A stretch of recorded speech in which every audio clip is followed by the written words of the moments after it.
Hello बच्चों, चलिए इस प्रश्न को देखते हैं। अल्फा कण में होते हैं विकल्प ए केवल 2 इलेक्ट्रॉन और 2 प्रोटॉन, विकल्प बी केवल 2 प्रोटॉन, विकल्प सी केवल 2 प्रोटॉन और 2 न्यूट्रॉन और विकल्प डी है 2 इलेक्ट्रॉन, 2 प्रोटॉन और 2 न्यूट्रॉन। तो बच्चों यहाँ दिए गए प्रश्न में हमें अल्फा कण के अंदर इलेक्ट्रॉन, प्रोटॉन और न्यूट्रॉन की गणना करनी है। तो सबसे पहले बच्चों हम जानते हैं कि अल्फा कण क्या होता है। तो सबसे पहले मुख्य उदाहरण देखते हैं बच्चों। तो उसमें हम क्या देखते हैं कि जो अल्फा कण होता है वो हीलियम का नाभिक होता है।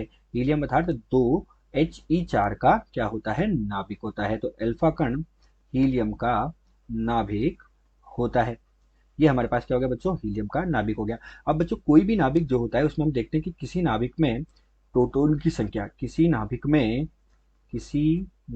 में तो कोई भी नाभिक हमारे पास है, उस नाभिक में हम बात करें तो हमारे पास जो प्रोटॉन की संख्या होगी वो क्या होगी। तो प्रोटॉन की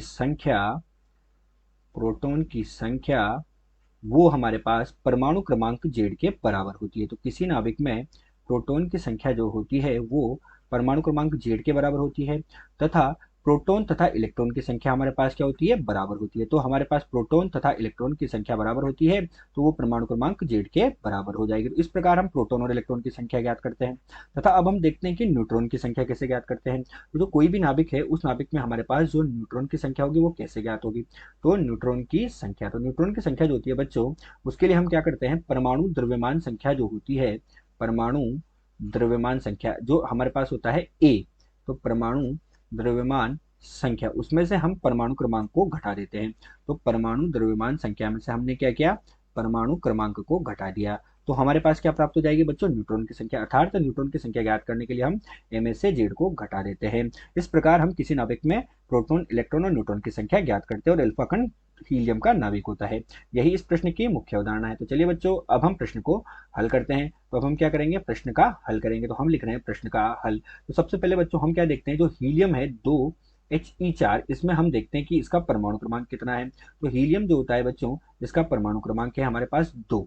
परमाणु क्रमांक कितना है, 2 है। तो परमाणु क्रमांक जेड बराबर 2, तथा इसकी जो द्रव्यमान संख्या है ए वो हमारे पास कितनी है, 4 के बराबर है। अतः हम क्या कहेंगे, अतः अतः हीलियम का जो नाभिक है अर्थात जो अल्फा कण है, उस अल्फा कण में प्रोटॉन की संख्या, अल्फा कण में प्रोटॉन तथा इलेक्ट्रॉन की संख्या। तो अल्फा कण है हमारे पास, इस अल्फा कण में प्रोटॉन तथा इलेक्ट्रॉन की संख्या किसके बराबर हो जाएगी, परमाणु क्रमांक के बराबर हो जाएगी। तो प्रोटॉन तथा इलेक्ट्रॉन की संख्या कितनी हो गई हमारे पास, 2 हो गई। ये 2 तो हमारे पास निकल गई। अब हम क्या करेंगे, इस अल्फा कण में न्यूट्रॉन की संख्या निकालेंगे। तो इस अल्फा कण में न्यूट्रॉन की संख्या, तो न्यूट्रॉन की संख्या हमारे पास क्या होगी बच्चों, एम से जेड को घटाने से प्राप्त होगी।